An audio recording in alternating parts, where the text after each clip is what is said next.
Hey, church family, everybody out there. I hope everybody's having a good day. I just wanted to share something with you today. I want to share Psalm 23. Well, what a fitting psalm for this time that we're in. But I want to talk about some things. I want to talk about the valley this morning. Start at verse 1. It says, a Psalm of David, the Lord is my shepherd, I shall not want. He makes me to lie down in green pastures. He leads me beside the still waters.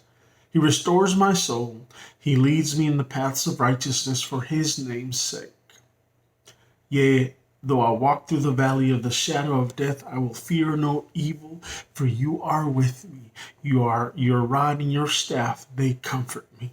You prepare a table before me in the presence of my enemies. You anoint my head with oil. My cup runs over.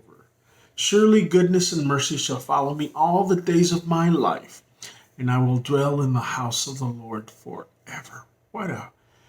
It's always a good psalm to read, no matter what. But this morning I want to talk about the valley. He says that even though he walks through the valley of the shadow of death. And I want to share 5 things about a valley and that we need to remember.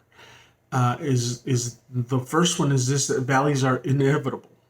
Jesus promised that the valleys would come in this world. He said in John 16:33, he says, these things I have spoken to you, that in me you may have peace. In the world you will have tribulation, but be of good cheer. Cheer, I have overcome. What a promise. But remember, valleys are going to come. They're inevitable. Everybody has a valley that they go through. Everybody. The second thing this morning is this, that valleys are unpredictable. You don't know what tomorrow's going to hold. We don't know. I was talking to someone just yesterday about how if we knew what was going to happen, or if God really if we were able to see what God kept us from, many people would not leave their homes.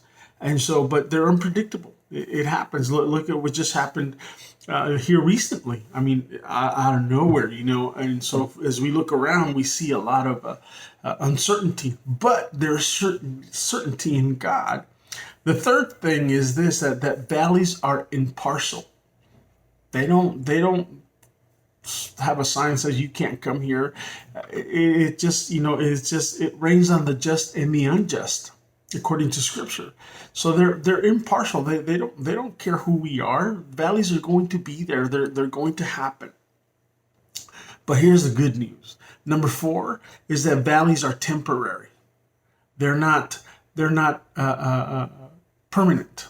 Valleys are seasons.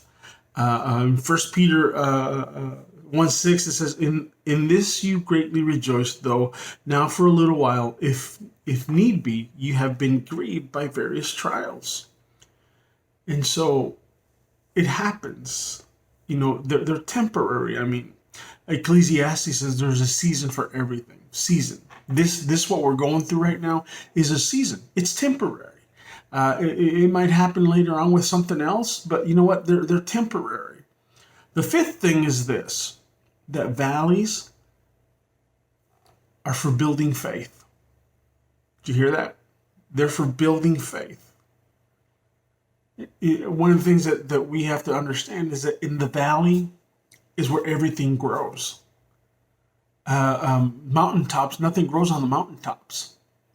And so in the valley, when we build our faith in the valley, and in something where things are growing, what are you growing? Are you growing negativity? Are you growing lack of faith in God? Are you mad at God? Unforgiveness towards God? What are you growing? Are you growing in this valley closer to God or farther from God? How are you growing in the valley?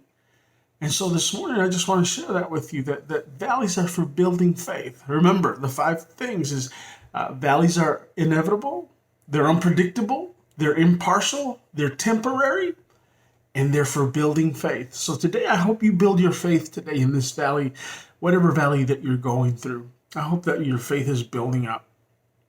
And one of the most interesting things, I think that I believe is awesome about a valley is that the definition of valley is this: an elongated depression of the earth's surface between ranges of hills or mountains?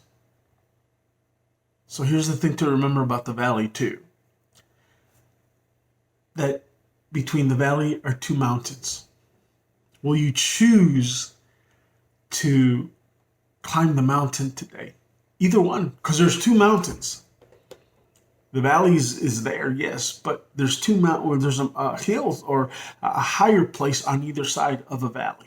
There's a higher place, and the higher place is in God. And so David found his high place in God because even though he's going through that valley, he says, "You prepare a table before me in the presence of my enemies.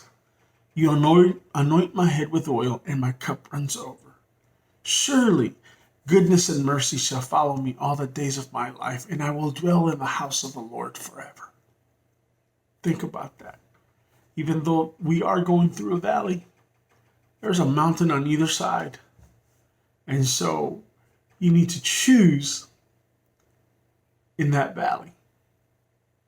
Mountain or mountain. Again, they're temporary. God bless. You guys have a great day.